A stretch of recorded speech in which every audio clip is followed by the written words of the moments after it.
Muy buenos días. Hoy en este domingo 24 de este tiempo ordinario que llamamos ciclo B, leemos el Evangelio de Marcos y correspondiente al tercer domingo del tiempo ordinario dentro de la liturgia propia, eclesialmente hablando. Y el tiempo avanza, podríamos decir que ya enero se nos va. Vamos viviendo cosas nuevas en este año y hemos de seguir avanzando en ello. Quiero recordar o disculparme el domingo pasado para quienes reciben por el WhatsApp este en torno a la palabra no llegó completo, faltó como un minuto y unos segunditos. Así que mis excusas, pero para Facebook y YouTube está, está completo el en torno a la palabra del domingo reciente pasado, domingo 17 de enero.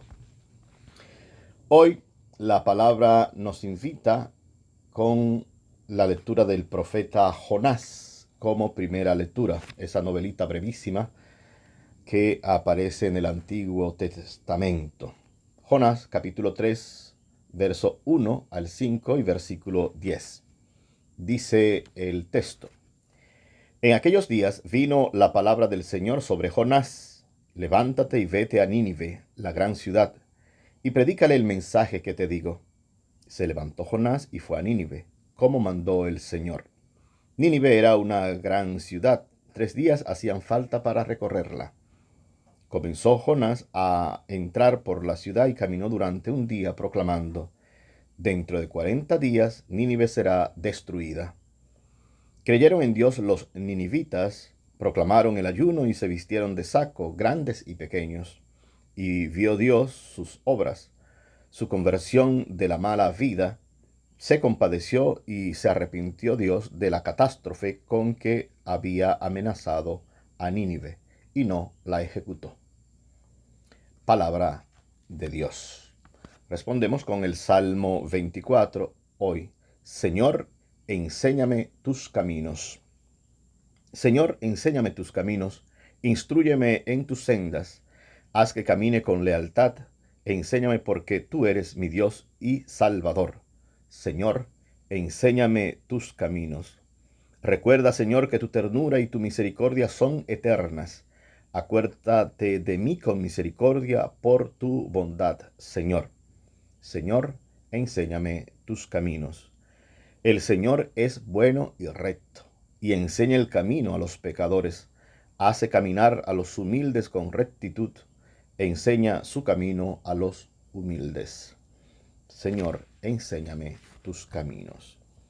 Un texto de Pablo, brevísimo hoy, de su primera carta a la comunidad de Corinto, el capítulo 7, los versos 29 al 31. Dice el amigo apóstol Pablo: digo esto, hermanos, que el momento es apremiante.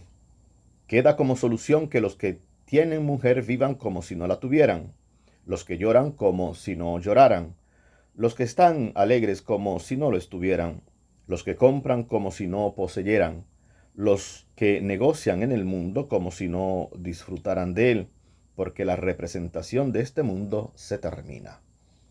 Palabra de Dios. Y en el Evangelio, Marcos, una vez más, elección del grupito que va a acompañar al Maestro Jesús de Nazaret. Hoy en el capítulo 4, el capítulo 1, los versículos 14 al 20. Versículo 14 al 20 de este capítulo 1 de Marcos. Dice la palabra: cuando arrestaron a Juan, Jesús se marchó a Galilea a proclamar el Evangelio de Dios. Decía: se ha cumplido el plazo, está cerca el reino de Dios. Conviértanse y crean en el Evangelio. Pasando junto al lago de Galilea, vio a Simón y a su hermano Andrés, que eran pescadores, y estaban echando el copo en el lago.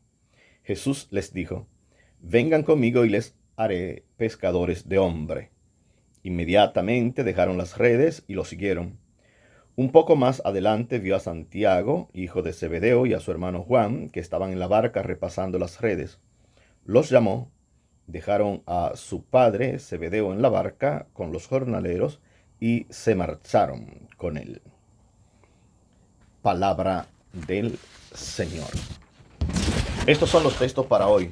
Si les invito a que nos detengamos, no hoy, pero que puedan ustedes entrar en esa, es una novelita cortita, 4 capítulos apenas, que es el libro de Jonás.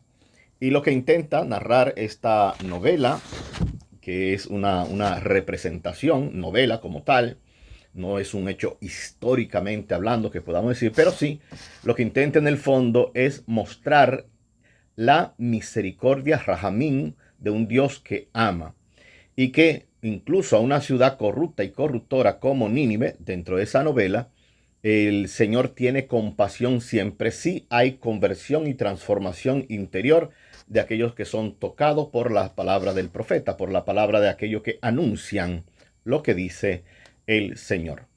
Es una novela de la misericordia del Señor, esta profecía de Jonás. Y con el Salmo hemos respondido, Salmo 24, Señor, enséñame tu camino. Y una parte que quisiera subrayar es que el Señor es bueno y es recto y enseña el camino a los pecadores. A los que van desviados, el Señor quiere ponerle en el camino. Siempre hay un deseo del Señor de la vuelta hacia Él. Porque el amor nunca, quien ama, o el amor que procede del Dios nuestro de cada día, va a ser un amor que rechaza. Siempre está intentando que volvamos al camino y hace caminar a los humildes con rectitud, nos dice también el Salmo 24 hoy. La cartita, o este trocito de la cartita de Pablo a la comunidad de Corintios, Pablo está en un sentido de expectación final. Ya las cosas se van a acabar, este mundo va a pasar, es inminente la venida del reino de Dios. Como si hoy día dijéramos, el reino ya está cerca, Jesús viene, arrepiéntete, conviértete, algo así. Esa era la mentalidad de Pablo. Las cosas después se fueron madurando poco a poco y teologizando un poquito más. Y empezamos a ver desde ayer con Pablo y las primeras comunidades cristianas que el reino hemos de ir construyéndolo nosotros y nosotras hoy. Que no será una irrupción como un diluvio que nos cae del cielo, sino que tenemos que en el quick et nun, el aquí y ahora, empezar a construirlo. Debemos ser los forjadores de este reino sabiendo que la presencia del Señor nos acompaña. Y por eso Pablo nos invita a que vivamos en este sentido de expectación, de lanzarnos, de hacer que la esperanza sea posible. Y Pablo mismo dirá en otro contexto que la esperanza no defrauda. Así llegamos a la elección, ya lo habíamos visto el domingo pasado, pero en el Evangelio de Juan, los inicios de la elección de Jesús de un grupito, hoy lo vemos en el inicio en el Evangelio de Marcos.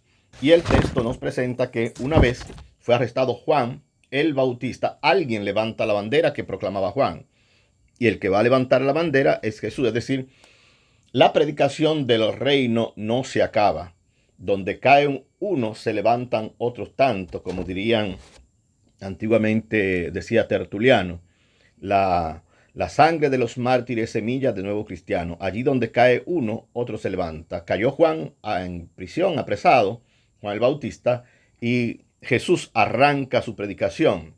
No es una predicación concomitante junto con Juan, sino un avance. ¿Cuál es la predicación de Jesús? Se ha cumplido el plazo, está cerca el reino de Dios, conviértanse y crean en el Evangelio. ¿Qué podría significar para los judíos de aquel momento, de aquel entonces, que el reino está cerca?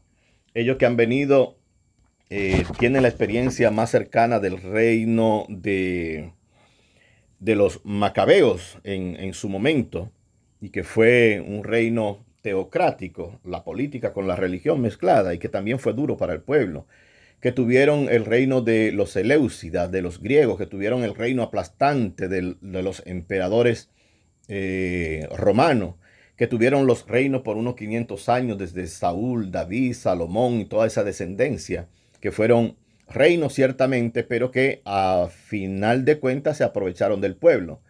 El pueblo siempre era el que pagaba los platos rotos. ¿Cómo Jesús anuncia ahora un reino? ¿De qué reino se trata? ¿Qué es esto? ¿Qué es lo que suena en en la interioridad, en el corazón de esta gente para aquel momento histórico.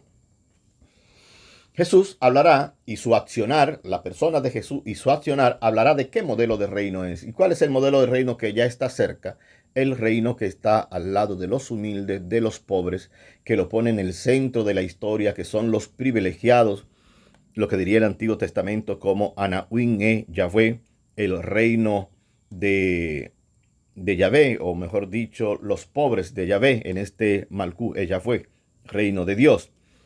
Y un reino de Dios que hemos de ir asumiendo también nosotros, hoy los que más o menos nos consideramos seguidores de esta invitación, de este proyecto, de esta consagración con el Señor, es ponernos siempre al lado y caminando con las personas que en su momento histórico caminó Jesús, e ir construyendo un mundo nuevo y posible aquí ahora, amén de las dificultades, vicisitudes y desgracias que aparecen en nuestro mundo, de la maquinación del mal que hay, de aquellos que aplastan y oprimen y exprimen al pueblo.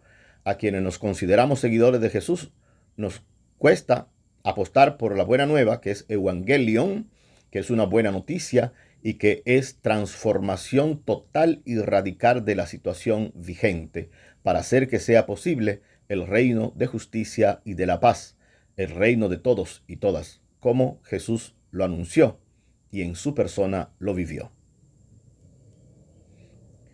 Que el Señor tenga piedad y nos bendiga. Ilumine siempre su rostro sobre nosotros, sobre nuestra familia, sobre nuestro pueblo, y Él nos conceda su bendición y su paz. Amén.